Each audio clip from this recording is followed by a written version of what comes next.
Chapter 18. Now Jehoshaphat had riches and honor in abundance, and joined affinity with Ahab.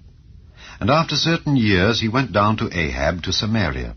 And Ahab killed sheep and oxen for him in abundance, and for the people that he had with him, and persuaded him to go up with him to Ramoth-Gilead. And Ahab king of Israel said unto Jehoshaphat king of Judah, Wilt thou go with me to Ramoth-Gilead? And he answered him, I am as thou art, and my people as thy people, and we will be with thee in the war. And Jehoshaphat said unto the king of Israel, Inquire, I pray thee, at the word of the Lord today. Therefore the king of Israel gathered together of prophets 400 men, and said unto them, Shall we go to Ramoth-Gilead to battle, or shall I forbear? And they said, Go up, for God will deliver it into the king's hand. But Jehoshaphat said, Is there not here a prophet of the Lord besides, that we might inquire of him?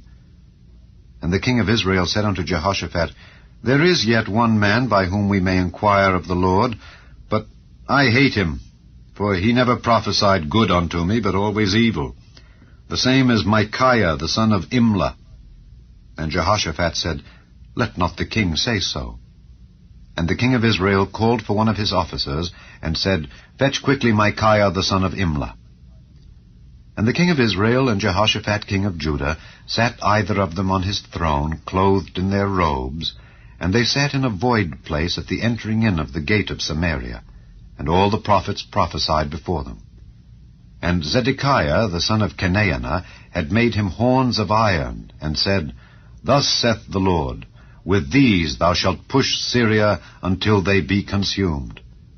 And all the prophets prophesied so, saying, Go up to Ramoth-Gilead and prosper, for the Lord shall deliver it into the hand of the king.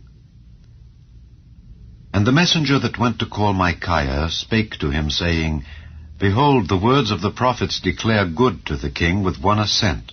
Let thy word therefore, I pray thee, be like one of theirs, and speak thou good. And Micaiah said, As the Lord liveth, even what my God saith, that will I speak. And when he was come to the king said unto him, Micaiah, shall we go to Ramoth-Gilead to battle, or shall I forbear? And he said, Go ye up and prosper, and they shall be delivered into your hand. And the king said to him, How many times shall I adjure thee that thou say nothing but the truth to me in the name of the Lord? Then he said, I did see all Israel scattered upon the mountains, as sheep that have no shepherd. And the Lord said, These have no master. Let them return therefore every man to his house in peace. And the king of Israel said to Jehoshaphat, Did I not tell thee that he would not prophesy good unto me, but evil? Again he said, Therefore hear the word of the Lord. I saw the Lord sitting upon his throne, and all the host of heaven standing on his right hand and on his left. And the Lord said, Who shall entice Ahab king of Israel, that he may go up and fall at Ramoth-Gilead? And one spake, saying after this manner, and another saying after that manner. Then there came out a spirit, and stood before the Lord, and said, I will entice him. And the Lord said unto him, Wherewith? And he said, I will go out and be a lying spirit in the mouth of all his prophets. And the Lord said, Thou shalt entice him, and thou shalt also prevail. Go out and do even so.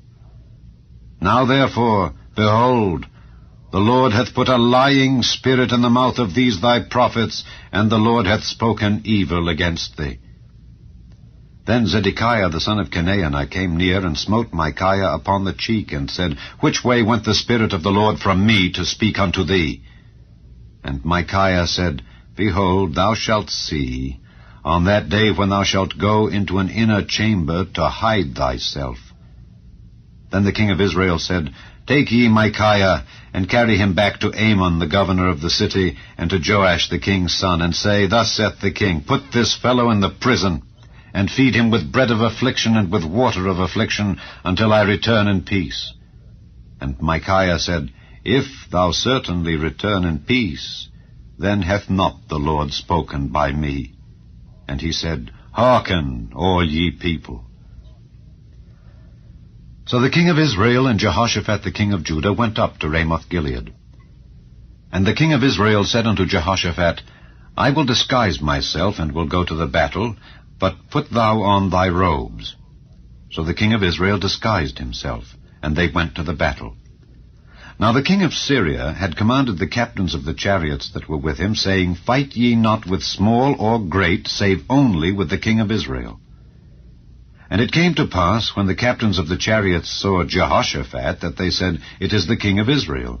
Therefore they compassed about him to fight. But Jehoshaphat cried out, and the Lord helped him, and God moved them to depart from him. For it came to pass that when the captains of the chariots perceived that it was not the king of Israel, they turned back again from pursuing him. And a certain man drew a bow at a venture, and smote the king of Israel between the joints of the harness. Therefore he said to his chariot man, Turn thine hand, that thou mayest carry me out of the host, for I am wounded.